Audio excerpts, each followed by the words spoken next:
अस्सलाम वालेकुम स्टूडेंट्स, आज हम देखेंगे सिस्टम डिज़ाइन के फ़ेज़ को। सिस्टम डिज़ाइन की हमने डेफिनेशन की थी।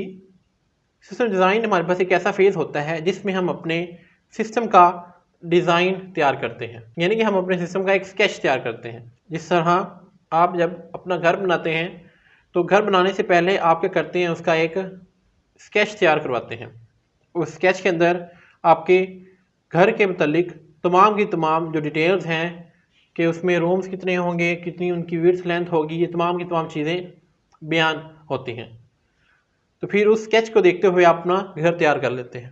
सेम उसी तरीके से जब भी आप सिस्टम तैयार करने जा रहे होते हैं तो सबसे पहले उसका एक डिज़ाइन तैयार किया जाता है। उस डिज़ाइन के अंदर तमाम की तमाम जो चीज़ें हैं वो बताई गई होती हैं कि जो आपका सिस्टम बनेगा वो किस तरह से आपको रिजल्ट्स प्रोवाइड करेगा, वो किस तरह से आपको दिखाई देगा।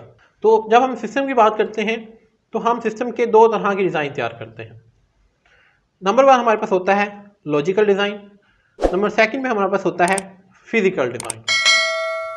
वन बाय वन देखते हैं लॉजिकल डिज़ाइन किसे कहते हैं और फिजिकल डिज़ाइन किसे कहते हैं। तो सबसे पहले लॉजिकल डिज़ाइन। लॉजिकल डिज़ाइन में बेसिकली हम अपने सिस्टम के अंदर बताते हैं कि हमारे डाटा को, हमारा जो डाटा है वो किस तरह से फ़्लो करेगा, हमारे जो सिस्टम की जो वर्किंग है वो किस तरह से होगी। मिसाल के तौर पर हम एक कॉलेज का सिस्टम बनाने जा रहे हैं। अब कॉलेज की सिस्टम का जब हम डिज़ाइन तैयार करेंगे तो पहला डिज़ाइन हम कौन सा तैयार करेंगे, लॉजिकल डिज़ाइन।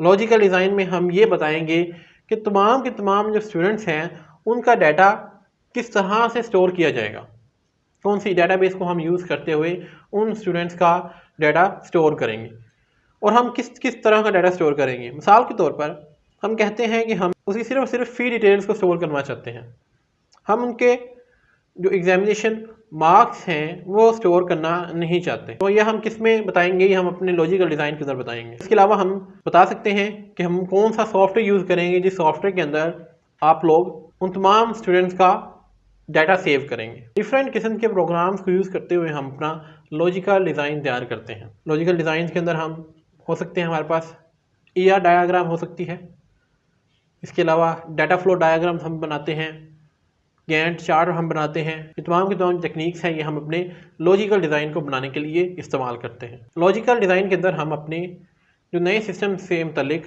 रिक्वायरमेंट्स हैं, जो चीज़ें हमें नए सिस्टम के अंदर चाहिए थी, उनके मुतालिक हम तमाम के तमाम जो डिटेल्स हैं उन्हें उनका एक डिज़ाइन का एक स्केच तैयार करके रेडी करते हैं। नेक्स्ट हमारे पास आता है फिजिकल डिज़ाइन। फिजिकल डिज़ाइन में हम बताते हैं कि हमारे जो नए सिस्टम हमने बनाया है वो किस तरह से उन रिक्वायरमेंट्स को पूरा करेगा, जो रिक्वायरमेंट्स हमारे लॉजिकल डिज़ाइन में बताई गई थी। फिजिकल डिज़ाइन बताता है कि वो रिक्वायरमेंट्स किस तरह से पूरी की जाएंगी। इसमें हम बताते हैं कि हमारी आउटपुट रिक्वायरमेंट्स किस तरह से रिप्रेजेंट होंगी, हमारी इनपुट रिक्वायरमेंट्स किस तरह से रिप्रेजेंट होंगी, हमारी स्टोरेज रिक्वायरमेंट्स, हमारे बैकअप और रिकवरी के लिए हम किस तरह से हमारा सिस्टम परफॉर्म करेगा, हमारे जो पूरे के पूरे सिस्टम की प्रोसेसिंग किस तरह से होगी। और फिज़िकल डिज़ाइन के अंदर हम अपने जो फिज़िकल कंपोनेंट्स हैं उनके बारे में भी बताते हैं कि हम जो फिज़िकल कंपोनेंट्स हमारे सिस्टम के अंदर यूज़ करेंगे वो किस तरह के होंगे। मिसाल के तौर पर कॉलेज के अंदर हम